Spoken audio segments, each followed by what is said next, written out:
Hey guys, so recently ComfyUI has added support for JoyAI Image Edit Plus, an image editing model that supports up to 6 reference images. In this video, let's take a look at the model, where to download it, and do some tests on the model. So let's get started. The download link for the model is available in the description. Open that link and you will see a page like this. Let's see what files we need for running JoyAI Image Edit Plus. So let's click on Files and Versions. In here we have 3 folders. The JoyAI Image Edit Plus is located inside the Diffusion Models folder. So let's open that. So here we can find 2 files. One is the BF16 version of JoyAI Image Edit Plus, and the other is int8. So depending on your hardware, download either of these. I will be using int8. So download the model you are going to use and put it inside the Diffusion Models folder of ComfyUI. Next, we need the text encoder. So, let's go back to the parent folder. Then, open the text encoders folder. So, the text encoder is QN3VL8B. Here we have BF16 and int8. So depending on your hardware, download either of these. I will be using int8. So, download the text encoder and put it inside the text encoders folder of ComfyUI. The next file we need is the VAE. So, let's go back to the parent folder. Then, open the VAE folder. So this is the VAE we need, which is WAN 2.1 VAE. So it's the same VAE used for WAN models. So if you already have this VAE, then you can use that. Otherwise, download it and put it inside the VAE folder of ComfyUI. Now, let's switch over to ComfyUI. So here I have already built a workflow. As always, you can download it from the description. So, the workflow has some similarities with QN image edit workflows. Still, let's get a basic understanding of this workflow so you can start using it. So, we will be using the Load Diffusion Model node to load the JoyAI Image Edit Plus. In my case, I am using the int8. Then, we have the Load Clip node for loading the text encoder. So here you can see that I have selected the QN3VL8B JoyImage Edit Plus text encoder. Then, the type is going to be JoyImage. If this option is missing, that means your ComfyUI is outdated, so make sure you update your ComfyUI. So, the device is going to be default.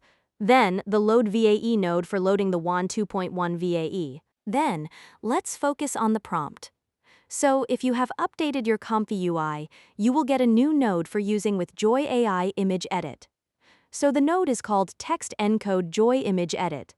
So, this node supports up to 6 reference images.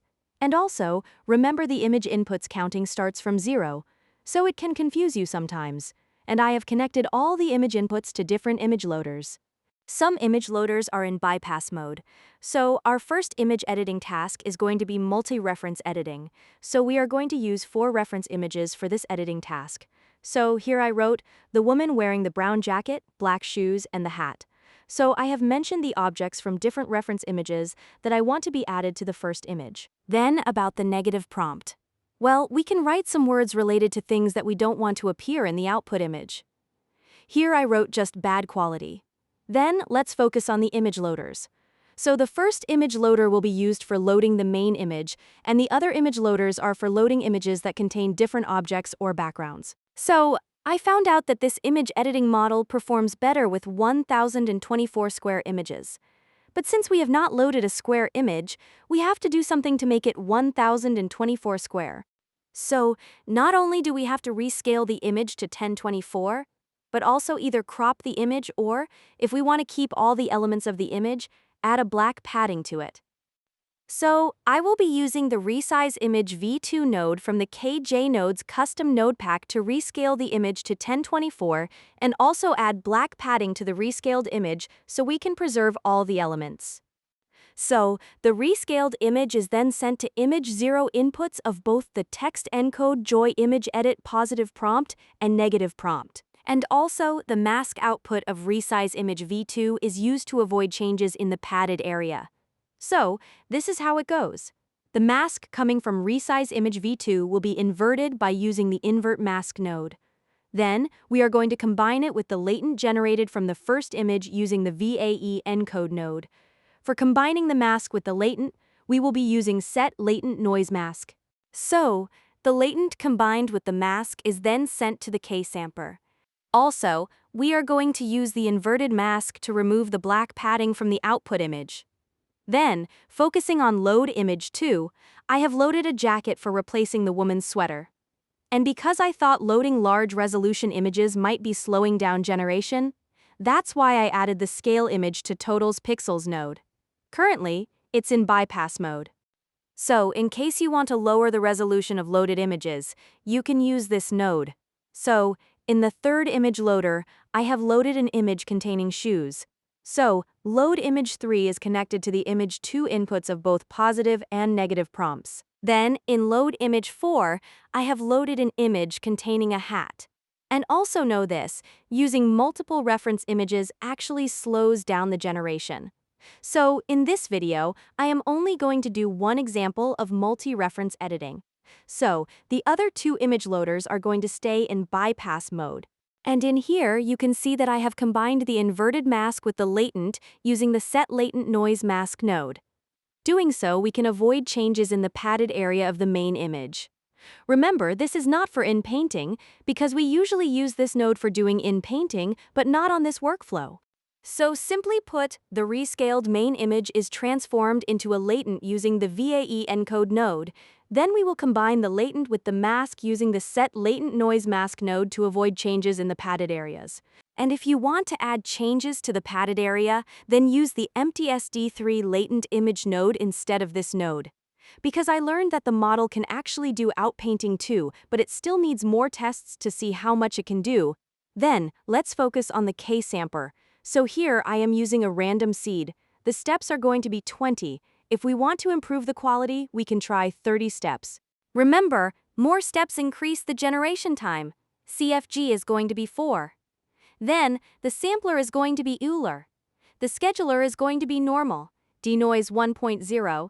Then, like in any other workflows, the VAE decode node is for transforming the latent output of the K-samper to a pixel image. Then, the image crop by mask node for removing the padded area of the output image.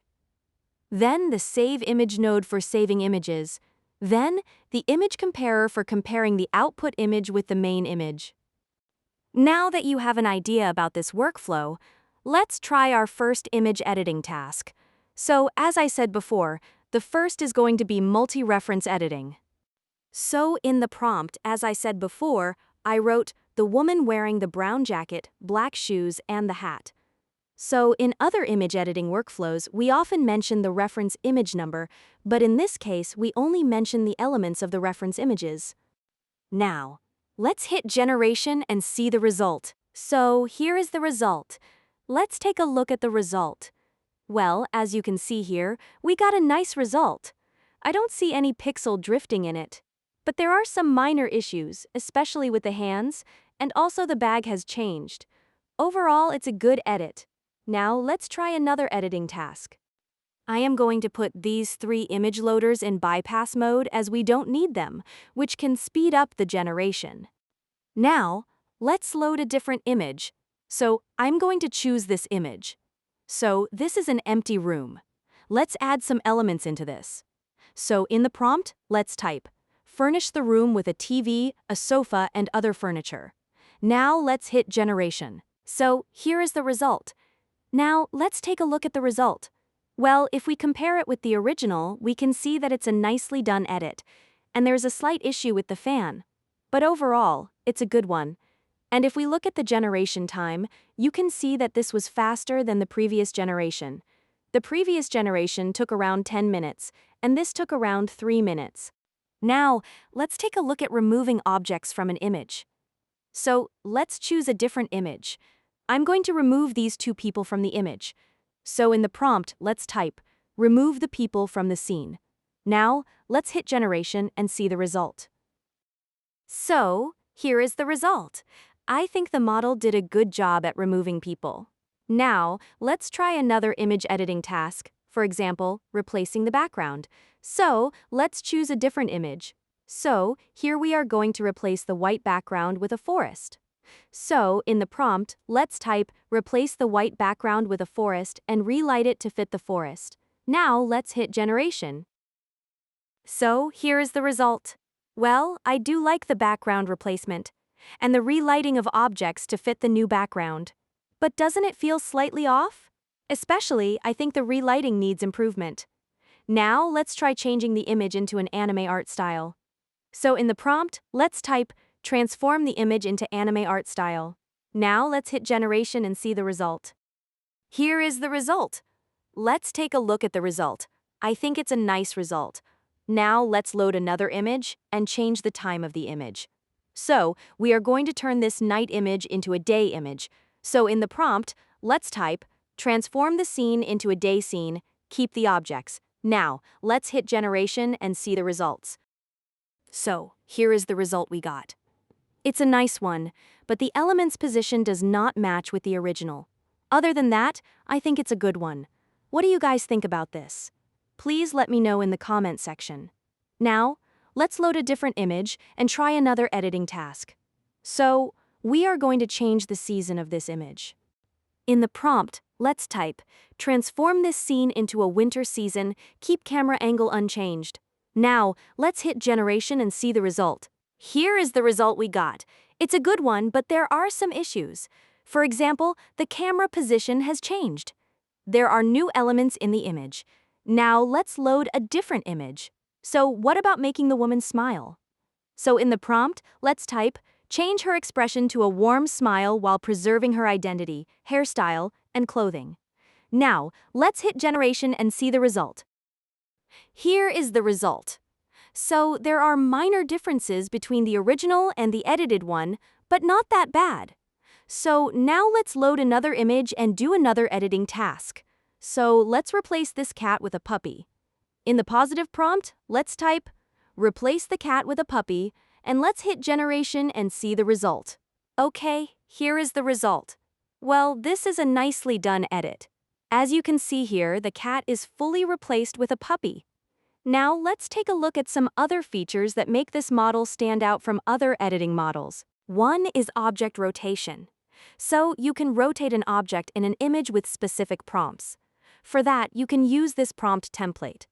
So in this prompt template, replace the object with the object you want to rotate, then replace the view with the supported views given below. So the supported views are front, right, left, rear, front right, front left, rear right, and rear left. And here you can see an example, which is for showing back side of a chair. So let's load a different image containing an object. So I'm going to rotate this chair to show the back side of the chair. So in the prompt, let's type, rotate the chair to show the rear side view, and now, let's hit generation and see the result. Here is the result we got. Well, I do like the result, but is this what the chair back actually looks like? Anyway, nice guessing done by the model. So now, let's take a look at another feature of this model that can help you change the camera viewpoint. So, for changing the camera viewpoint, you can use this prompt template. In this prompt template, yaw means horizontal rotation around the vertical axis. Meanwhile, pitch means vertical rotation around the horizontal axis. So the rotation is written in degrees. And also, if you want to change the camera zoom, just replace zoom with in, which means zoom in. If you want to zoom out, just use the word out. If you don't want to change the zoom, just use the word unchanged. Then, here you can see an example of how the prompt template is used. So, let's try changing the camera viewpoint of an image. So, I am going to copy this prompt template. Then, I will paste it inside the positive prompt. Then, let's choose a different image. So, I'm going to change the camera viewpoint of this photo. So, in the prompt, let's replace the Y rotation with 45 degrees, and for pitch, we are going to keep 0 degrees. And the camera zoom is going to be out. And also, to make sure the elements don't change, keep this sentence, and now, let's hit the generation and see the result. Well, the camera viewpoint did change, but the car looks squished. But the model did try to create this new viewpoint. So now, what about trying another camera viewpoint? So let's use 0 degrees for yaw and 90 degrees for pitch. Then, let's hit generation and see the result. Okay, so this looks so much better than the previous generation. So guys, I suggest trying different camera viewpoints to see how this model performs. So now let's try some text editing. So let's choose a different image containing text. So let's replace the text Lupita with another text. So in the positive prompt, let's type, replace the text lupita with the text axeom. Remember, when you want to add, replace, or delete text, always put it inside double quotes. Now, let's hit generation and see the result. So here is the result we got. Well, the text got replaced, but the colors also got changed. But the model did try to copy the font style. Now, let's try one more text editing, so let's open another image. So, let's try transforming this image into a magazine cover. So, I already wrote a prompt. Let's copy and paste it inside the positive prompt. So, this is a more complex text editing challenge than before? Let's try the generation and see the result. So, here is the result. Well, it's a good one. I like the text alignment, and also, I don't see any spelling mistakes in the main text and the subtitles. But there are some small issues with the text at the top and the bottom. And also, the photo got zoomed in, and her legs merged together. So, this is a nice try done by the model. So guys, in my opinion, I won't say this model can beat Klein and QN Image Edit 2511, but still, it's not a bad model. The resolution limit can be a burden. And also, the model comes under the Apache license, so there is room for improvement. And also, I think the developers should release a distilled model, because this model is pretty slow compared with Klein 9B and QN Image Edit 2511 combined with Lightning Loris. So guys, that's it for this video. Thanks for watching, see you soon with another video, and don't forget to like, share, and subscribe to this channel.